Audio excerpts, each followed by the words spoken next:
Good evening. Now, not all actors are storytellers. Sometimes we tell stories using other people's words and not always our own. Uh, as a new, in the fall of my seventh grade year, I had a special visitor to our class. She came all the way across town. It was a high school English teacher, and she came to my class to invite me and all the other kids in my class to audition for a new community theater troupe and their newest production of the best Christmas pageant ever.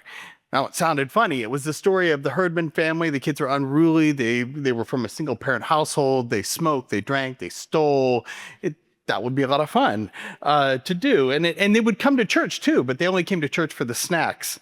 But by the end of the play, the community and the Herdman family all learned that the power of theater and the power of Christmas can bring everyone together. And I thought, well, that's pretty cool.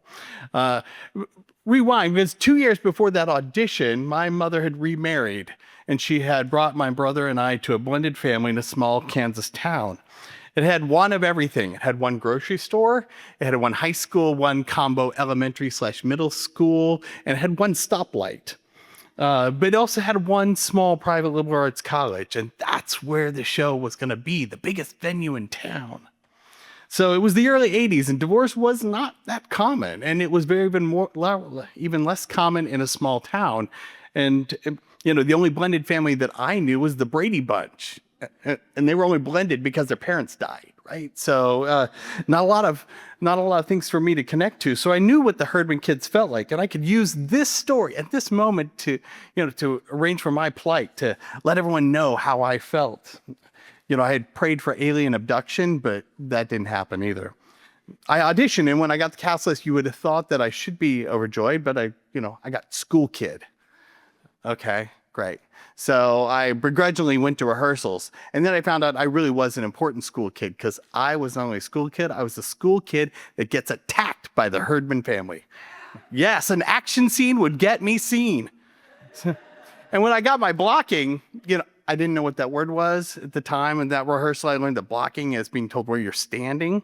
So I found out that I was to run off stage being pursued by the Herdmans. And before I could get off stage, the oldest Herdman girl was going to steak a big, giant piggyback attack on me.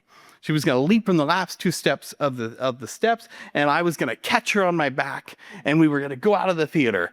And to make it funnier, we were going to come back, spin around while I yelled, "Help!" and then run back out of stage.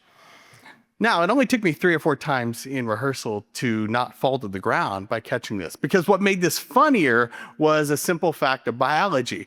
And I don't know if you know this, but children from the ages of 6 to 12, girls tend to develop a little bit quicker than boys.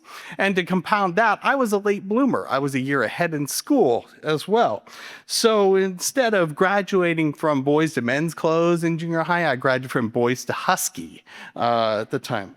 And it was well into my junior year before I even got to the sense where I started, for my inseam length, started to catch up to my waist measurement. And when we rehearsed, we became aware, and I became aware that one thing was happening, though. In this scene, maybe it was my prepubescent screaming and squealing, but one thing was happening is that everyone was watching me. And that had never happened to me before. People weren't watching me because I was attempting to get attention. They were watching me because I was doing something interesting to them. And on opening night, the auditorium was packed. Now, I knew this would be my shot. Someone would come and save me. They would see me. They would take me away. I would do this forever. And the actors, they got called to places. I didn't know what that was, but I do now, because that night they told me places is where you go and stand and wait for the show to start. And it's a really important spot, because then you get to stand there and the lights dim and then the show begins.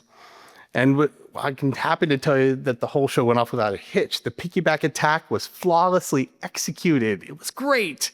Even the run back into the piggyback returns, that all went great too. Even bigger laughs. And when we came back out the door, that final exit, I was like, yes, this is the best feeling ever. And I just collapsed on the floor like I'd scored a touchdown, arms outstretched and legs outstretched.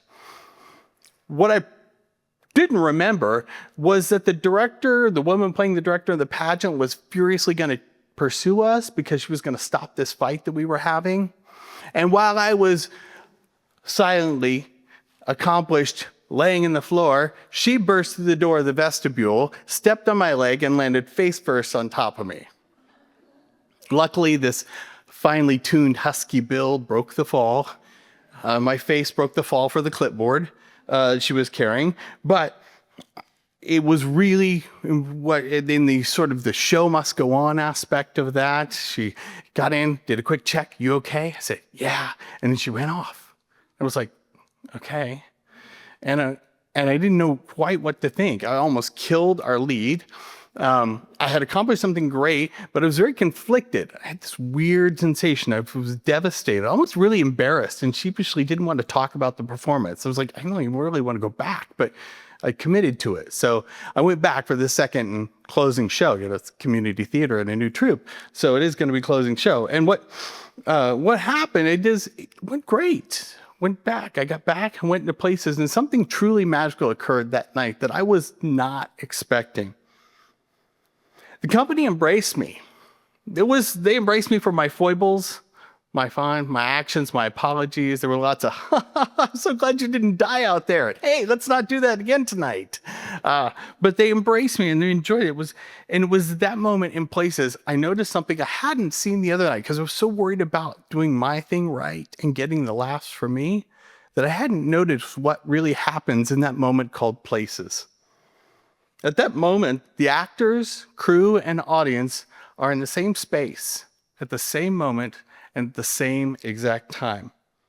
And in the dark, the audience sits and everyone waits together, and we are one in the same spot, waiting as the lights come up to open our eyes to a world of infinite possibilities on the stage and in the audience before us. Our pasts cease to exist.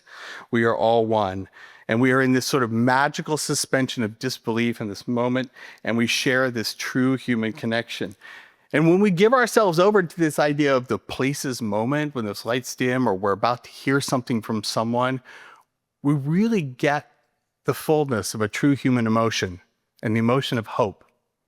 Hope for the present, hope for the future, devoid of everything that's happened to us in the past. And I get that feeling every time I'm in a theater and the lights go down, if I'm in the audience, if I'm backstage, if I'm in the booth, if I'm working a spotlight, or if I'm in a play, or if I'm watching something, I'm watching a sporting event, a concert. Every time that goes down, I'm constantly reminded that we are all together in this moment now. Everything that's happened in the past matters not. What only matters is what's happening in front of us. And I feel this hope of those infinite possibilities. And I know that in that moment, all of us together, we belong right where we are. Thank you. Have a good evening.